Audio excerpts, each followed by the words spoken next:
Welcome back everyone to another episode of my Grand Exchange only account. In this series, I'm trying to get the highest total level possible without ever leaving the Grand Exchange area. So about a year and a half ago, we started off in this super tiny area. After hitting our original goal, we've expanded the series slightly to include the Varrock Palace, as well as our POH, which has unlocked a few new skills, new content, and a new goal, which is 1500 total.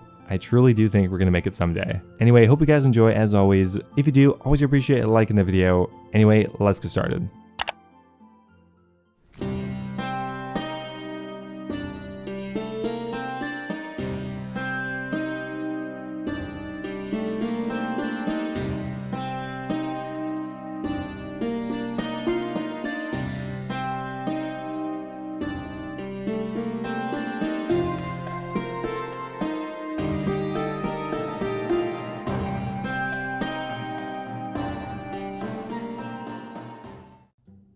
Alright, so we're starting off the episode with a combat level, by far the quickest thing to train currently. Unfortunately, even though I have a few new gear upgrades coming up soon, such as the Abyssal Whip, not really going to do too much for me because guards are, well, pretty weak and I'm getting pretty close to one-shotting them anyway. That said, I think the Whip will still be an upgrade, so I'm looking forward to getting that. Another farm run done, and finally another level as well. Still need to get a bit more consistent with farm runs, but there's 76 farming. My original estimate for 99 farming was under a year, but at this rate, I don't know if we're going to get that, but eventually. Pretty damn slow with only one patch. Now, one thing I've been really wanting to finish up here for a while is crafting. If you have a look at the stats, our crafting level is very close to 99. Currently, we just hit 97. So I think I'm going to try to go ahead and get that as my next 99. We've been trying to take very cost-effective routes to train it for most of all of the crafting training we've done so far, but now that we're close to 99, I kind of want to just get it done with. Not to mention, air battle staves are actually pretty cost-effective crafting training right now, at only around 1.5 GP to XP, which is pretty damn cheap. At that rate, it'll only cost us 5 or 6 mil probably to get 99, and it'll be way quicker than doing, well, any of these other random methods. So pretty relaxing, all we have to do is withdraw 14 air orbs, 14 battle staves, go to town, and we should be getting around 300k per hour if we're paying attention. The only drawback is battle staves are expensive and we can only afford around 2,000 of them at a time, and the price actually fluctuates a lot, so depending on the time of day, sometimes you can get a much better deal than others. For example, right now our battle staves are worth only 8,900 each, where I think a couple of hours ago they're worth 9,000 each, so yeah, fluctuates a lot. But our cash stack is looking pretty good currently at around 20 mil, so I think we'll be able to afford it. Okay, so we sold off our first lot of battle staves for about 17.6 mil, and we bought all the ingredients I think for around 18.2 mil. Okay, so about an 800k loss. A bit more expensive than I was hoping. That's about 2.5 or even 3 GP to XP, but it can get a lot lower. Alright, so another lot done, and we're up to around 50% of the way to our next level. We're starting this grind off with around 20 mil, so I think that should be able to cover us. No matter what I do, I never seem to be able to get much more than 20 or 30 mil. I guess I just spend it all, but once we get to like construction and prayer, I mean, we're gonna need to save up a lot of money. Okay, so for the last couple of hours, we've been grinding out the air battle staves, and after about 6,000 more, we're about to hit a very important level, 98 crafting. Only one more to go, the big one, until we finally have another 99 on the account, which I'm very excited for. We're almost done another buyable. I mean, crafting's not cheap. It's cheaper than prayer and construction for sure, but it's still a buyable. It still must have cost us tens of millions of GP, so I'm pretty happy. We're nearly done and we've spent all the money we have to. So I'm taking a quick break here to do a bit of melee combat training. We're still rocking the obsidian armor set with the obsidian sword. Of course, we are going to get the whip pretty soon, but I'm probably going to keep it simply for strength training. Alternatively, I could just train on shared with the whip. That might actually be better.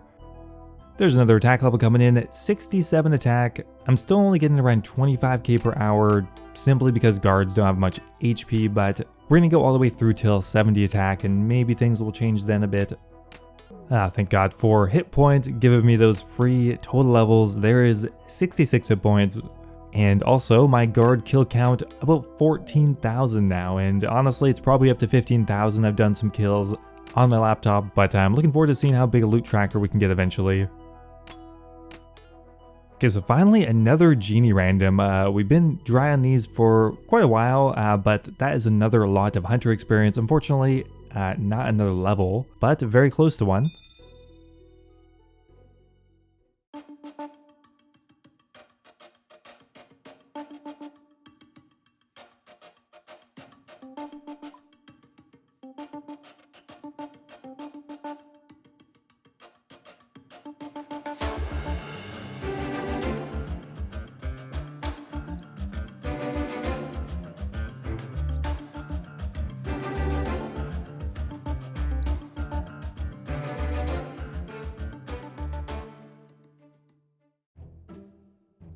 So there we are. After a couple of days work, we are pretty well done with another 99 on the account. This is going to be the fourth 99, which I honestly never thought we would get.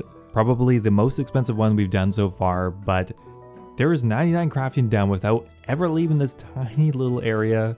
Not bad. So like I said, that's our fourth 99 done, which means we can finally cross off another goal off our list. So the list is actually looking pretty filled out now. We got a pet, which honestly wasn't on there before, but I added it. We've around half of the semi-practical 99s to complete. Maybe I'll get a couple other after that. We have 2 more total level milestones left, and even maybe a clue scroll. That one might get done eventually. That's totally extra. Be fun to do though. So now that we have 99 crafting out of the way, what is the next plan? Well, firstly, let's have a look at how much money we have. Looks like about 16 mil. So it looks like it costs around 7 or 8 mil to get those last couple crafting levels. So not too bad. Now, one thing I haven't actually tried doing in a while is fletching dragon crossbows. Now we're actually able to buy a dragon limb for 520k. That's extremely underpriced. Now that might be kind of an anomaly. Someone must have just dumped it in there. Not thinking about it, because dragon crossbows are worth about 720k each, and we can easily convert that for almost no money. So the dragon limb we bought for 520k, we can essentially just buy a 300 GP bowstring and a 500 GP magic stock, and well, just like that we made 200k. So that's pretty much the idea. Hopefully we can buy more of them. Most likely I'll get undercut before anything too substantial happens, but maybe we'll get a couple. Pretty well, whenever I wait for something to buy or sell in the Grand Exchange, I just come over here, slap a few guards up. Boom, there we go, another attack level. So it's actually around a day later, and we managed to get a couple more sales on the Dragon Crossbow. 2 of them to be precise. Unfortunately, we couldn't get more than that, but that's still 400k in profit, something like that. Now, while I was waiting, we actually went ahead and bought a large amount of Barrows pieces. Now, these are Varrock's Chain Skirt Zeros. Now essentially what we're going to do is we're going to take the completely broken Varrock's piece to our POH. From there we're going to run over to our repair bench and repair all of them. That cost us 1.3 mil, but overall we're going to make some money from this. Repairing Barrows armor is a pretty good way to make money, especially for my account, and now that we have a high enough construction level to make the armor stand, and more importantly a high enough smithing level.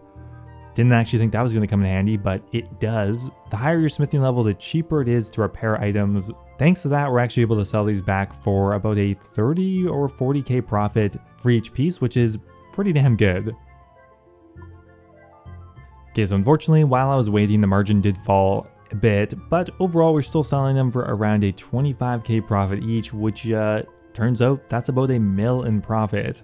Still pretty damn good for, well, a couple minutes work.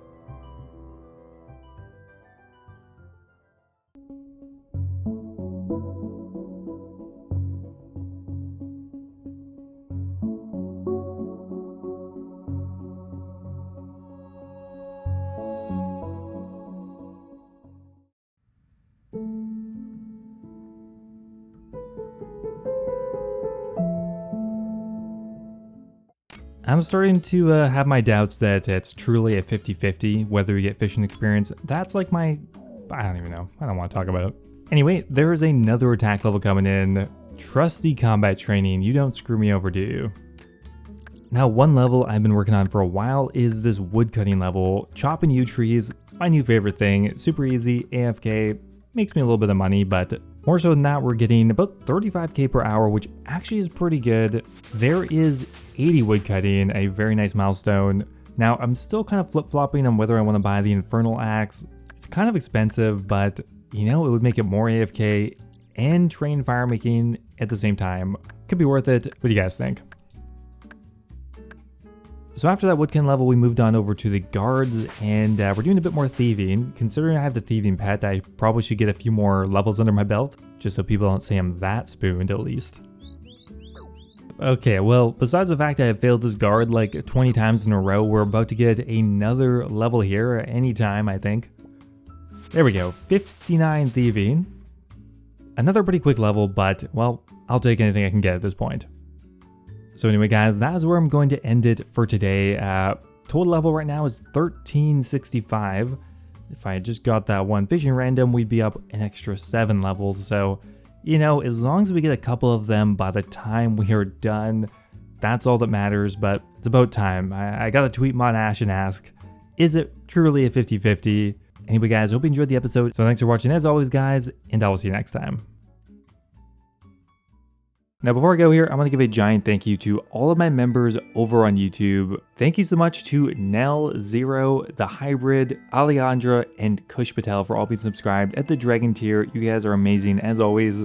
And a huge thank you to Kaitin987, Locustes, Mexos, Basetitch, NDM001, and YoYoSub89 for subbing at the Runite tier. Again, thanks a lot.